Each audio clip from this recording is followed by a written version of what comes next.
Start out with talk about to the game in San Diego. Well, I mean, obviously it's a game I thought if there was one game on our calendar that we had our schedule going into it that we could win, that was a game I thought we could win.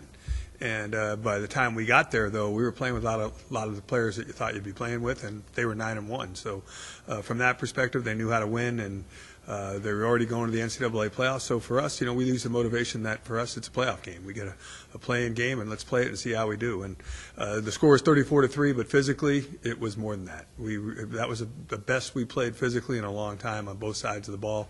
I thought we were ready to play. I think our players had a lot of fun playing in the last game, and guys got the opportunity to step up and play, did a great job as well. So a 34-3 win was satisfying.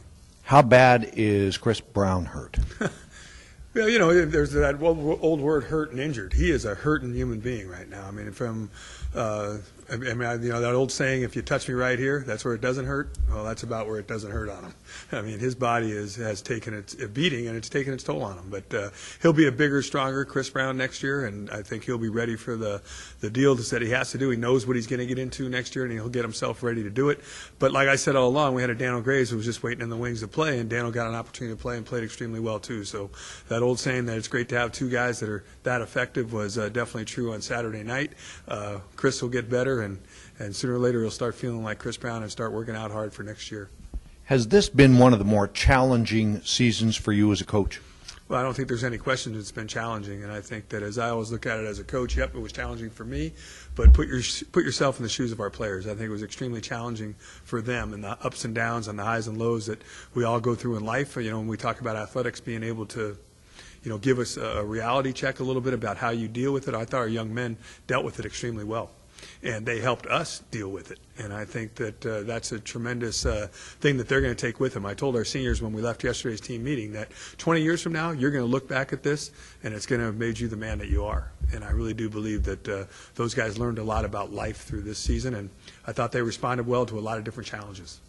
Now, you've got an incredibly challenging start for next season, don't you? Well, when you think about we open up at Montana, then we go to Arizona State, and then we come home and play Northern Iowa, is one of the best teams in the country. Already beat North Dakota State this year and ended their win streak.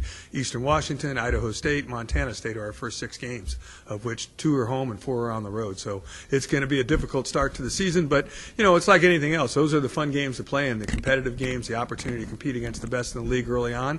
We can make a great statement about who we are, or maybe we can make a great statement about who we are. So I expect with the amount of returning starters we have on offense to be very competitive.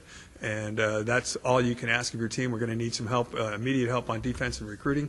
But I think that overall we're going to have a good nucleus coming back, and a team, again, that should challenge for a championship. I thought they did a great job of challenging this year, and maybe we didn't get there, but we're plays away from winning the Big Sky this year.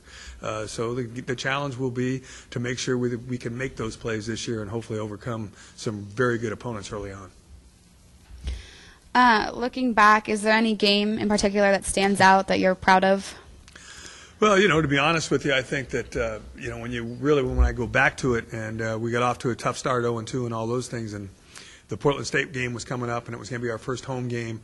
And I think that, Portland State's record might not have been great, but athletically they were one of the better teams in the conference and played very well against some very good teams as the season progressed. To beat them 42-14, I thought was a good statement, and probably the one that got our guys smiling again and feeling good about playing football. So that game's going to stick in my mind. But obviously the 2 losses that we had that were 3 points and 2 points. Those are games where you make a play here or there, and it's a completely different season for us. But I do think that our guys rallied back from those games too. So I give our guys a lot of credit for how hard we played. But I think those wins over Montana and Montana State back to back. And I think as coaches, we all look back and think we've had some good wins. But when you have them back to back, like we did against 2 of the best teams in the country, that was very satisfying. Coach, how satisfying was it to see Dano? I know you've talked about him a lot all year. Sit around waiting for his opportunity, and then on Saturday gets a chance to really show. And never, ever walked into my office, ever complained about, I can do this, I can do it. We already know that how good he is. We knew he could do it. And I think it was interesting. I was talking about earlier that, we went up to Chris at halftime, and they were giving us some things for the quarterback to be able to run the football. And at halftime, Chris had 90-something yards rushing at halftime. But he wasn't able to really stick his foot in the ground and plant and do the things Chris Brown is capable of doing that really could have caused them even some more problems than they had. And I went up to him, and Chris was kind of teary-eyed, and I said, can you play or can't you? Can you beat Chris Brown? And he looked at me and he said, I can't. And I said, that takes a lot of courage for a young man to say. That's number one, but it also showed the tremendous faith that he had in Dano Graves. I went up to Dano and said to Dano, are you ready? He looked at me and he goes, always, and about that tone of voice. And he showed it. He went out there the first 3 times we had the ball in the second half. We scored all 3 times. He scored twice and threw one for a touchdown. I mean, he had a tremendous football game. Obviously, he was our offensive player of the week, and we have a tremendous amount of faith in him, not only as a quarterback, but he's a character-wise. He handled it as well as any player I've ever coached in 37 years of being that close to starting and not playing really until game 12. So a lot of credit goes to Dano. He's a great young man. He's also a great little quarterback. Just reflect on the senior class and what they've been through and the way they were able to muster up the ability to keep playing there late in the year. Yeah, there's a lot of emotional things that were said and done and things like that as the year progressed, and especially early on. I can remember Chris Lawrence talking in front of the team, saying great things about what we still had ahead of us. I'm not sure everybody bought in at that particular time, but the more he talked and the more our captains talked, the more our guys bought in. And I think our coaches did a tremendous job of hanging in there with those guys. But Chris Lawrence, Nick DeZubnar, Brandon Howe, and Kenny Mitchell was not a captain at the beginning. He came to me and said, make me a captain. And, I looked around and I said, yep. I'll think about it, Kenny. I think you probably would be a good one. And I talked to the 3 other captains, and they said, yeah, Kenny Mitchell.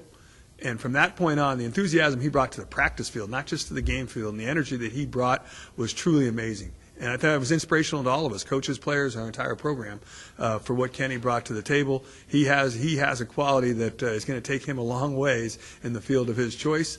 And he's going to be fun to watch be a successful man as he grows. But he's already shown to me what kind of man he is by how he handled the situation. Yep, good. Thank you, guys. Have a good Thanksgiving.